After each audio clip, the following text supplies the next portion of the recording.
What is going on at Sutherland Global Services in Sault Ste. Marie? According to an anonymous source working at the call center, employees have been told the doors to the building will be locked as of Friday at midnight.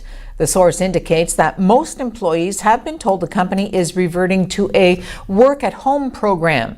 The source also says that black mold was found in the building on Friday. On TV will continue to seek official confirmation from Sutherland. This being Accessibility Week, the City of Sault Ste. Marie is consulting with the public and persons with disabilities to determine priorities for barrier removal, multi-year accessibility plans, and to receive feedback on accessible transit services, specifically replacement, renovation, and design of bus stops and shelters. A public input session will be held on Friday, May 31st from noon until 3 in the Russ Ramsey Boardroom. That's at the Civic Centre. Indigenous Services Minister Seamus O'Regan is being urged to ensure a long-awaited visit to an Ontario First Nation is substantive and not a pre-election photo op. O'Regan is set to visit Grassy Narrows First Nations today, a community poisoned by mercury after industrial waste was dumped in the English Wabigoon River system, causing symptoms in residents, including impaired peripheral vision, hearing, speech, and thinking. Help for the community seemed to be on the way when the federal government promised a specialized treatment facility on the reserve back in November of 2017, and a feasibility study was produced last fall outlining costs and design ideas.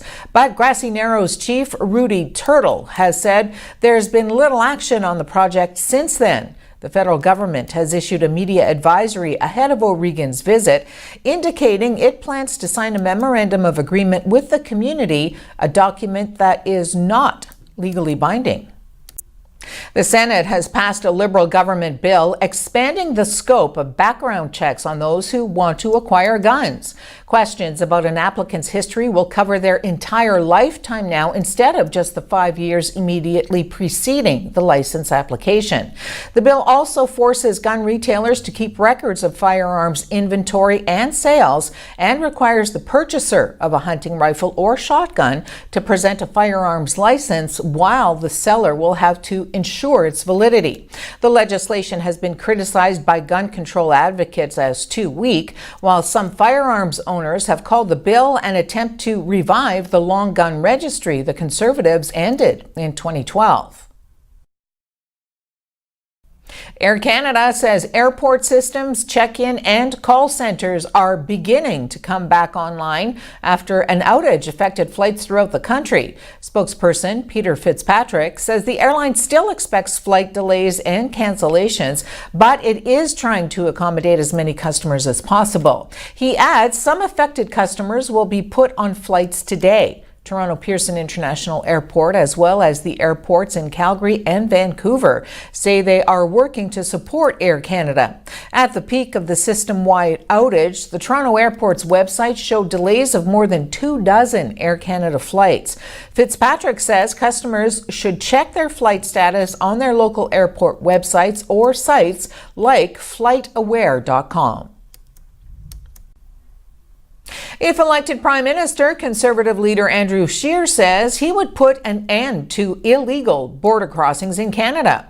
Scheer included that as one of several general commitments outlined in his speech in Toronto yesterday, all part of a series of policy announcements ahead of the fall federal election. Scheer said he would close a loophole in the Safe Third Country Agreement between Canada and the United States that has allowed asylum seekers who slip into the country by avoiding border checkpoints to make refugee claims that would be automatically rejected at official crossings. Scheer told the crowd he believes Canadians have lost confidence in the fairness of the immigration system thanks to the influx of irregular migrants. Since the beginning of 2017, over 43,000 asylum seekers have arrived in Canada through unofficial entry points.